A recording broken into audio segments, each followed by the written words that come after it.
అన్ని కోల్పోయిన పరిస్థితుల్లో ఆయన సన్నిధి మనకు తోడుగా ఉంటుందండి, జ్ఞాపకం ఉంచుకోవాలి. ఈరోజు మనం అనుకుంటాము అన్నీ పోయినాయి. నిజమే. ఏసై వెళ్ళిపోయాడా? ఏసై మనతోనే ఉన్నారు కదా, ఆయన మన పక్షంగానే ఉన్నారు కదా. ఏమండి, మనకు ఆయన ఇచ్చిన వాగ్దానాలు ఎంత గొప్పవండి. ఆయన మనకిచ్చిన వాగ్దానాలు నేను అదే అనుకుంటాను, అయ్యా నువ్వు ఎలాంటి వాగ్దానాలు, ఇందాక మనం చదివాం 23వ కీర్తన 4వ వచనం ఉంటుంది, గాఢాంధకారంలో నేను సంచరించినను ఏ అపాయమునకు నేను భయపడి, ఎందుకంటే నీ దుడ్డి కర్రయు నీ దండము నన్ను, యెషయా గ్రంథంలో రాయబడుతుంది, నేను జలములలో పడి వెళ్ళినా నీవు నాకు తోడు ఉన్నవయ్యా, నేను నదులలో పడి వెళ్ళినా అవి నా మీదకి పారవయ్యా, నేను అగ్నిలోను వెళ్ళినప్పటికీ నువ్వు నా పక్షంగా నువ్వు నిలబడ్డావయ్యా. ఏమండి, ఈ వాగ్దానాలన్నింటినీ జ్ఞాపకం చేసుకుంటున్నప్పుడు ఆయన సన్నిధి మనతో ఉంది, ఆయన సన్నిధిని మనం అనుభవించే వారంగా ఉన్నాం. ద ప్రెజెన్స్ ఆఫ్ గాడ్, ఆయన సన్నిధిని మనము కలిగి ఉండే వారంగా ఉంటున్నాం అనే విషయాన్ని మనము గమనించుకునే వారంగా ఉంటున్నామా, గుర్తించే వారంగా ఉంటున్నామా? ఆయన సన్నిధి మనతో ఉన్నదనే ధైర్యము కలిగి ఉంటున్నామా? ఆయన సన్నిధి మనతో ఉన్నదనే జాగ్రత్త మనము కలిగి ఉంటున్నామా? అందుకని అంటున్నాను మళ్ళీ అగైన్, దేవుని ఉద్దేశాన్ని మనం అర్థం చేసుకునే వారంగా ఉంటున్నామా? ఈరోజు చాలామంది క్రైస్తవులు ఎటు విధంగా ఉంటున్నారు అని అంటే, ఆదివారం వరకు ఆయన సన్నిధిని కోరుకుంటున్నారు, ఆదివారం తర్వాత సోమవారం నుంచి శనివారం వరకు ఆయన సన్నిధిని కోరుకోవట్లేదు. ఆదివారం చాలా చక్కగా ఆయన సన్నిధిలోకి వస్తారు, దేవా నిన్నే స్తుతిస్తాను, నిన్నే వందనాలయ్యా, నీకే వందనాలయ్యా, నువ్వు రావాలయ్యా, నాతో ఉండాలయ్యా, నా పక్షంగా యుద్ధం చేయాలయ్యా, నువ్వే నీ కార్యాలు జరిగించాలయ్యా అని ప్రార్థన చేస్తారంటే సోమవారం నుంచి శనివారం వరకు మర్చిపోయేవారు ఉంటారు. మర్చిపోవడం అంటే మాటలతో కాదు కానీ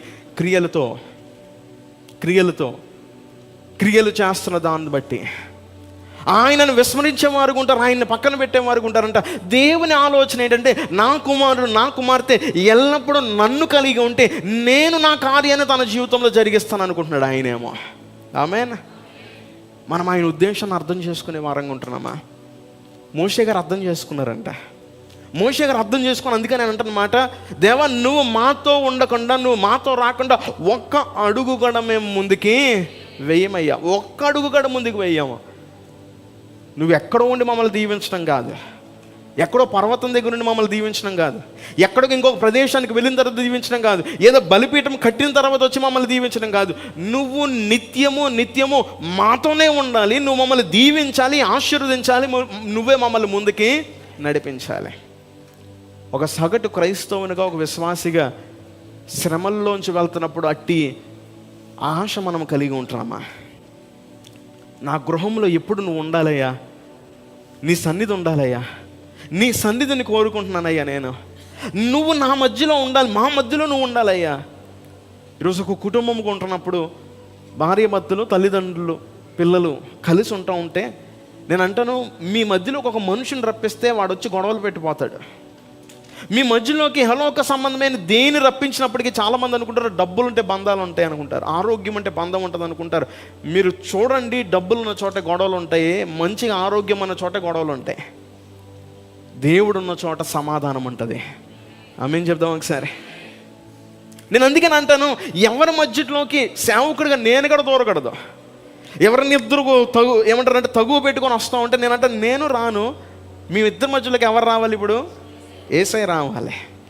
ఆయన వస్తే తన కార్యాన్ని ఆయన జరిగిస్తారు. నేను వస్తే నేనేం చేయలేను. అక్కడ అన్నదమ్ముల మధ్యలో అయినప్పటికీ, భార్యాభర్తల మధ్యలో అయినప్పటికీ, ఎవరి మధ్యలో అయినప్పటికీ, అది మనుషులుగా మనం వెళ్ళామంటే దూరం ఇంకా పెరిగేది ఉంటుంది. యేసయ్యని ఆహ్వానించే వారంగా ఉంటే యేసయ్య దగ్గరని చేసేవారుగా ఉంటారు. ఆమేన్ చెప్దాం ఒకసారి.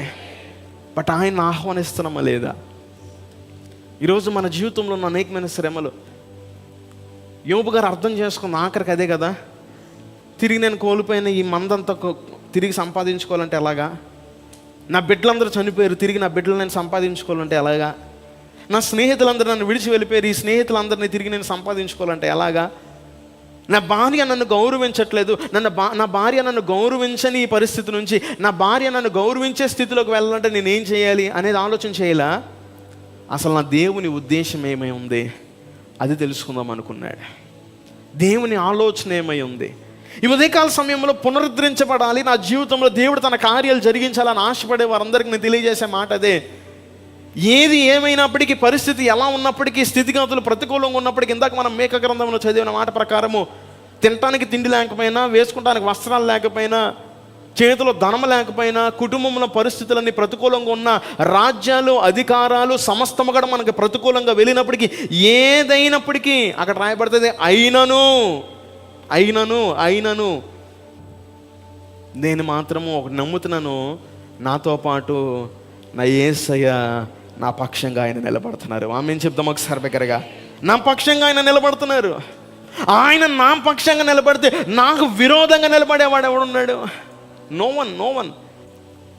యోసేపు విషయంలో మనం చూసినప్పుడు ఇక్కడ అదే జరిగింది కదా. తన అన్నలతో కొట్టబడుతున్నప్పుడు దేవుడు యోసేపుకి తోడై ఉన్నాడంట. గోతులో పడేసినప్పుడు దేవుడు యోసేపుకి, గోతులోండి తీసి అమ్మేసినప్పుడు దేవుడు యోసేపుకి, మళ్ళీ పొతీఫర్ దగ్గర ఉన్నప్పుడు దేవుడు యోసేపుకి, చెరసాలలో వెళ్ళినప్పుడు దేవుడు యోసేపుకి, సింహాసనం మీదకి వెళ్ళిన తర్వాత దేవుడు యోసేపుకి. పరిస్థితి ఏదైనా ఆయన సన్నిధి మాత్రము కామన్ అండి. ఆమెను చెప్దాం ఒకసారి. అది స్థిరమైనది. మనము కోరుకుంటమే ఆలస్యము, మనము ఆహ్వానించడమే ఆలస్యము. దేవా నీ సన్నిధి చేత నింపయ్యా, నువ్వు నీ ఆత్మ చేత నింపయ్యా, పరిశుద్ధాత్మ దేవ నీ ఆత్మ సహాయం చేత నన్ను నడిపించయ్యా అని మనం నోరు తెరిచి మాట్లాడటమే ఆలస్యము. ఈరోజు ఆ మాట మాట్లాడక మనుషుల ప్రమేయం కోరుకొని, మనుషుల సహాయం కోరుకొని ఇంతకాలం నష్టపోయిన వారు ఉన్నారేమో. ఈ దినమైనప్పటికీ, ఈ రోజు అయినప్పటికీ, యోబు అన్న మాట ప్రకారం నేను ఇప్పుడు తెలుసుకున్నాను అన్న దాని ప్రకారంగా అయినప్పటికీ, ఈ ఆదివారపు ఆరాధనలో దేవుని సన్నిధి మనకు తోడుకుంటే చాలు, సమస్తాన్ని చేయగలమనే విశ్వాసపు ప్రకటన మనం చేద్దాం. ఆమేన్ చెప్దాం ఒకసారి బిగ్గరగా.